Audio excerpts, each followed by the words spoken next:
Guys, when I don't see the new update, I never hear abi. So more na hear for my mouth now. Since I never hear am.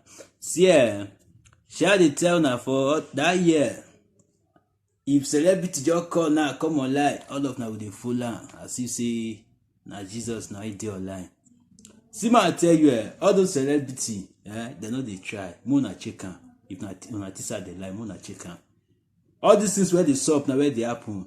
Who celebrity where una see say they come out, they come dey protest. See, man, things where they happen, e no good. They need to fight for their rights. They know they come out, they will just dey inside, they will just chill, nothing concern them. They just chill. They forget say na all those people where they kill for different country.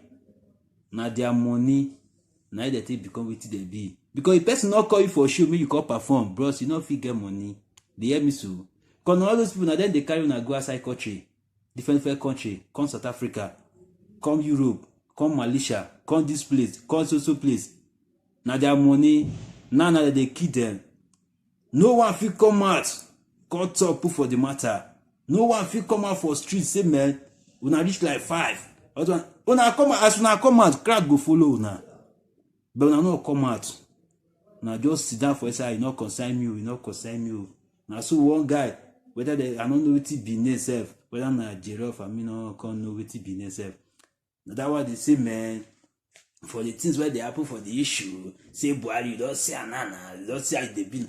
Bros, you there among people where they spoil the country. If they talk that word, the hear me so. Come out, may you go fight for your rights, bros. As I'm you know understand. As we did this Nigeria, so we dey suffer, they sweet now. Because una just get small thing. So una no want make this the rest make them survive. Now that they keep people, they burn their shop. Una not talk, una just lock up, sit down for us. Now they wait for Buhari. Buhari is sabi they talk again. Buhari where they button policeman, the IGP, they button and cloth. That was still they get sense again. He still get sense the reason again. Now old man sense neither one get. He don't weak. More not they wait for that man. That man no level. Our police more na still dey wise. Now police na still there among people where they tell. All of na where dey Nigeria so. Now all of na they tell. So all of na where be say una they do government work again. Which kind of woman be una be? People they suffer for na prison una they see them. You will be police. Your children know they go better school. They go any school, Paco school. But you still they respect.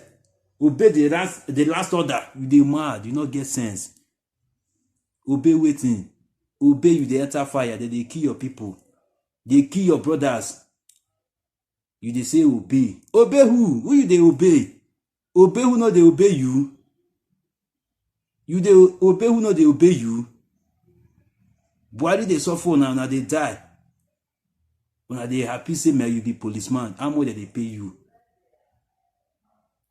Go to any other country. Their police know they misbehave. Because they collect pension well and they do okay. Their government they take care of them well.